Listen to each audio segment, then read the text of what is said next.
Good morning all of you. मैं तरुण कुमार महतो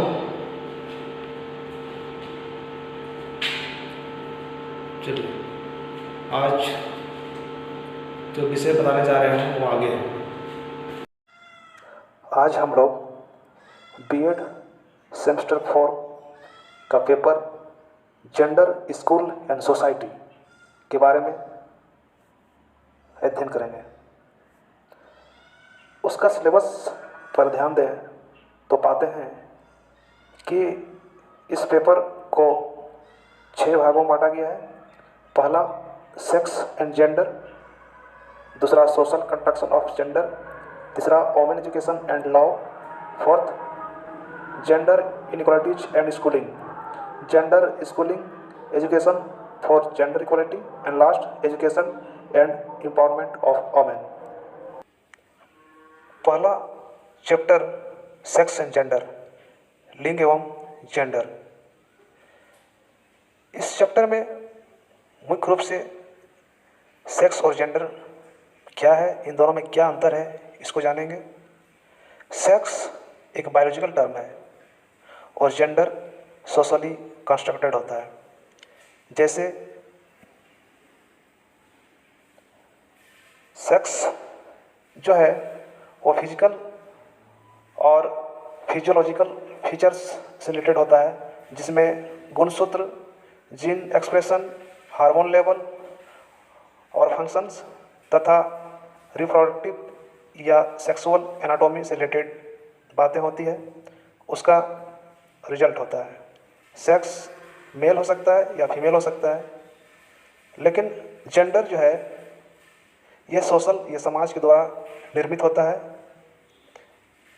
जैसे किसी भी महिला या पुरुष को समाज में किसी खास रोल, बिहेवियर, एक्सप्रेशंस या आइडेंटिटी, जिसको पहचान हिंदी बोलते हैं, को प्रदान करता है। जैसे महिलाओं के लिए किसी विशेष काम में लगाया जाना चाहिए, बॉयज को किसी विशेष काम में लगाया जाना चाहिए। महिलाओं के लिए कुछ विशेष तरह का काम है, कार्य है, खेल है, पुरुषों के लिए कुछ अलग तरह का कार्य है। इस तरह का जो रोल हम समाज के द्वारा स्त्री और पुरुष पर सौंपा जाता है, उस पूरे पैटर्न को, उस पूरी पद्धति को जेंडर कहा जाता है। जेंडर जो आइडेंटिटी है वो समय के साथ जो है चेंजेबल हो सकता है, ये एक जैसा रहता नहीं है, और देश, काल, परिस्थिति के अनुसार इसके बहुत सारे जो आइडेंटिटी है उसमें चेंज भी होते रहता है। नेक्स्ट जो यूनिट है वो है social construction of gender. Gender का सामाजिक निर्माण या सामाजिक संरचना कैसे होता है। तो सबसे पहले समाज में किसी भी व्यक्ति का निर्माण जिस प्रोसेस के तहत होता है उसको हम सामाजिकरण कहते हैं, socialization. It is the process of learning to behave in a way that is acceptable to society. Socialization, सामाजिकरण, किसी व्यक्ति विशेष को सामाजिक स्वरूप प्रदान करने की प्रक्रिया होती है। सामाजिक स्वरूप में बहुत सारी चीज़ें आती हैं, जैसे समाज के क्या नॉर्म्स हैं, समाज के क्या विचारधारा हैं, आइडियोलॉजी क्या है, स्किल क्या है, उस समाज में व्याप्त नॉलेज क्या है, ज्ञान क्या है, समाज के क्या वैल्यूज हैं, और समाज के बहुत सारे जो संस्कार हैं, हैबिट्स हैं, आदत है, उसको जब उस समाज का व्यक्ति या बालक अपने आप में क्रमबद्ध तरीके से एडॉप्ट करता है, एक्सेप्ट करता है, तो ये सारी प्रोसेस को सोशलाइजेशन कहते हैं, सामाजिकरण कहते हैं। नेक्स्ट यूनिट है women education and law. Women education and law, महिला शिक्षा और कानून। महिलाओं की स्थिति में समय के साथ बहुत बुरा प्रभाव पड़ा, जिसके कारण वर्तमान समय में उनके उत्थान के लिए, उनके साथ हो रहे भेदभाव को दूर करने के लिए बहुत सारे कानून बनाए गए हैं। जैसे इंटरनेशनल स्तर पर एक सम्मेलन हुआ था, उसका नाम था convention on the elimination of all forms of discrimination against women. Hindi में इसको बोल सकते हैं महिलाओं के विरुद्ध विभिन्न प्रकार के विभेद को खत्म करने पर कन्वेंशन या सम्मेलन। ये सम्मेलन 1979 संक्षेप में से सेडाव SEDAW के नाम से जाना जाता है। इस सम्मेलन के अनुच्छेद 10 में महिलाओं और बालिकाओं के शिक्षा के अधिकार के लिए कुछ प्रावधान किए गए थे, जिस पर जोर देने पर बल दिया गया था। जैसे पहला फोकस था कि अर्बन या रूरल एरिया, शहरी या ग्रामीण क्षेत्र, दोनों जगहों पर शिक्षा का पहुंच होनी चाहिए। महिलाओं के लिए अच्छी कंडीशन होनी चाहिए, वहाँ तक पहुंच होनी चाहिए। हर तरह के बालिकाओं के लिए महिलाओं तक शिक्षा की पहुंच होनी चाहिए। दूसरा, एजुकेशन समान होना चाहिए। बालकों एवं बालिकाओं के एजुकेशन में किसी भी प्रकार का विभिन्नता नहीं होनी चाहिए। उन्हें सेम सिलेबस प्रदान किया जाना चाहिए। अलग अलग सिलेबस होने से उनमें विभेद बरकरार रहेगा, इसलिए बालकों या बालिकाओं के लिए सेम सिलेबस की जानी चाहिए, जो अभी वर्तमान में देखा जा रहा है। इसी प्रकार नेक्स्ट जो बिंदु रखा गया महिलाओं के भेदभाव को कम करने के लिए, वो ये कि समाज में पुरुषों एवं महिलाओं के जो भी रूढ़िगत रोल है, रूढ़िगत भूमिकाएं हैं या परंपरागत भूमिकाएं हैं निश्चित की गई है, उसको एलिमिनेट करनी चाहिए, दूर किया जाना चाहिए, उसको ख़त्म किया जाना चाहिए। नेक्स्ट जो है, महिलाओं को हर तरह का स्कॉलरशिप, छात्रवृत्ति जिसको बोलते हैं, और अन्य प्रकार के शिक्षा संबंधी ग्रांट, शिक्षा संबंधी अनुदान का अवसर उन्हें मिलना चाहिए, उसका लाभ मिलना चाहिए। नेक्स्ट कि महिलाओं की शिक्षा को बरकरार रखने के लिए उस जेंडर गैप जो है उसको दूर किया जाना चाहिए। जो भी जेंडर भेदभाव है, जो जेंडर गैप है, उसको दूर करने का साक्षरता के द्वारा प्रयास किया जाना चाहिए। उसके लिए हो सकता है कि अलग से कोई प्रोग्राम डेवलप हो सके, किया जाना चाहिए, ताकि जो गैप है, शुरू से ही जो गैप है, और उसको ख़त्म किया जाना चाहिए। मतलब कि स्टार्टिंग लाइन जो है पुरुषों के लिए और महिलाओं के लिए दोनों समान होना चाहिए। वो जो गैप है, उस गैप को दूर किया जाना चाहिए। नेक्स्ट है, जो फीमेल स्टूडेंट्स है उसका ड्रॉप आउट रेट बहुत कम है, उसको बहुत अधिक है, उसको घटाना चाहिए। जैसे कि बहुत सारी बालिकाएं स्कूल में एडमिशन तो ले लेती हैं, लेकिन किसी कारण से विद्यालय बीच में ही छोड़ देती है, और यह दर बालकों की अपेक्षा बालिकाओं में बहुत अधिक पाया जाता है। तो इस दर में, यानी कि ड्रॉप आउट जो दर है, उसमें कमी की जानी चाहिए।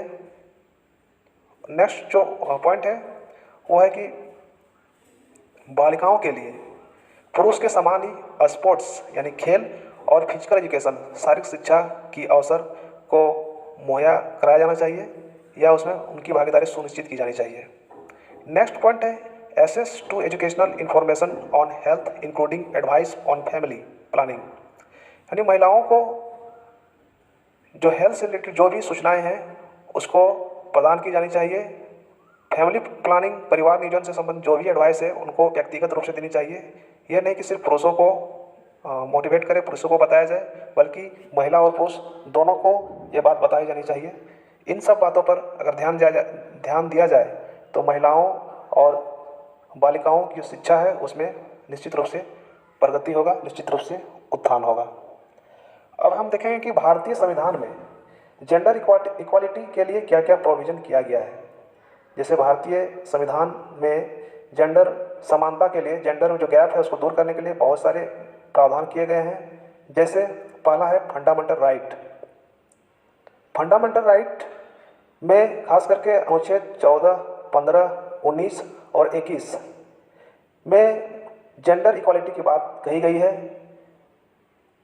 आर्टिकल 14 में इक्वालिटी बिफोर लॉ, यानी कि अनुच्छेद 14 में कानून के समक्ष समता का अधिकार प्रदान किया गया है, यानी कि कानून के समक्ष कोई भी व्यक्ति, बालक हो या बालिका हो, पुरुष हो या महिला हो, उसको समान रूप से उसको कानून के नज़र में देखा जाएगा। अगर क्राइम पुरुष क्या हो या महिला क्या है, दोनों का जो जुर्म होगा वो सेम सेम समान जुर्म में समान सजा होगा, किसी भी तरह का विभेद नहीं किया जाएगा। उसी तरह का आर्टिकल 15 यानी कि अनुच्छेद 15 में जो है prohibition of discrimination on the basis of sex का उल्लेख है, यानी कि सेक्स लिंग के आधार पर किसी भी प्रकार का भेदभाव को मनाही की गई है। अनुच्छेद 15 में लिंग, जन्म स्थान, धर्म, जाति या इस प्रकार के जितने भी तरह का विभेद समाज में मौजूद है उस पर किसी भी तरह का जो विभेद पर रोक लगाई गई है, और इस तरह का विभेद कहीं देखने को मिलता है तो उसके लिए कानूनी सजा का प्रावधान किया गया है। उसी प्रकार अनुच्छेद 19 में उसका practice any profession, to practice any profession यानी महिला हो या पुरुष हो, उनको किसी भी प्रकार के प्रोफेशन यानी कि पेशा में काम करने के लिए उसको रोका नहीं जाएगा। वह हर काम हर पेशा को करने के लिए स्वतंत्र है। वो ये नहीं कि ये महिला है ये काम नहीं कर सकती, वो पुरुष है, इस तरह का विभेद जो है आर्टिकल 19 किसी भी तरह का विभेद जो है खास करके पेशा के प्रोफेशन के संबंध में है उसको नकारता है, उसको कानूनी रूप से गलत साबित करता है। यानी कि सभी के लिए जो है कोई भी प्रोफेशन चूज करने का अधिकार है। नेक्स्ट जो मौलिक अधिकार है वह है आर्टिकल 21। इसमें राइट टू लाइफ का अधिकार है, यानी कि जीवन का अधिकार। हर व्यक्ति चाहे वो पुरुष हो या महिला हो उसे जीवन का अधिकार संविधान में प्रदान किया गया है। तो इस प्रकार फंडामेंटल राइट जिसका उल्लेख अनुच्छेद 12 से लेकर 35 संविधान के खंड 3 में उल्लेख किया गया है, उसमें जेंडर इक्वालिटी के बारे में खासकर आर्टिकल 14, 15, 19 और 21 में उल्लेख किया गया है। इसी प्रकार भारतीय संविधान के नीति निर्देशक तत्व directive principle of state policy जो आर्टिकल 36 से लेकर 51 तक में उल्लेख किया गया है, उसमें भी कई आर्टिकल ऐसे हैं जिसमें जेंडर इक्वालिटी से संबंधित नियम बनाए गए हैं जिसको राज्य लागू करने के लिए स्वतंत्र होता है। जैसे आर्टिकल 39, 42 और 43 इसमें खास तौर पर जो है बहुत इम्पोर्टेंट है। आर्टिकल 39 में उल्लेख किया गया है कि किसी भी राज्य को, ठीक है, को वहाँ के नागरिक के लिए चाहे मैन हो या वोमेन हो, उनके जीवन यापन के लिए लिवलीहुड के लिए जो है समान अवसर, समान अधिकार प्रदान करने का अवसर सुनिश्चित करना चाहिए, इसका उल्लेख किया गया है। उसी में आर्टिकल 39B में उल्लेख किया गया है कि equal pay for equal works for both men and women, यानी कि महिला और पुरुष के लिए अगर समान काम लिया जा रहा है तो उसको समान वेतन दिया जाना चाहिए। ये नहीं कि ये महिला है तो उसको कम वेतन दें और ये पुरुष है तो उसको ज़्यादा वेतन दें, यानी कि महिला और पुरुष में किसी भी तरह का भेद नहीं है। अगर वो इक्वल काम कर रहे हैं तो उन्हें इक्वल वेतन दिया जाना चाहिए। नेक्स्ट जो इम्पोर्टेंट टर्म है अनुच्छेद है वो अनुच्छेद 42।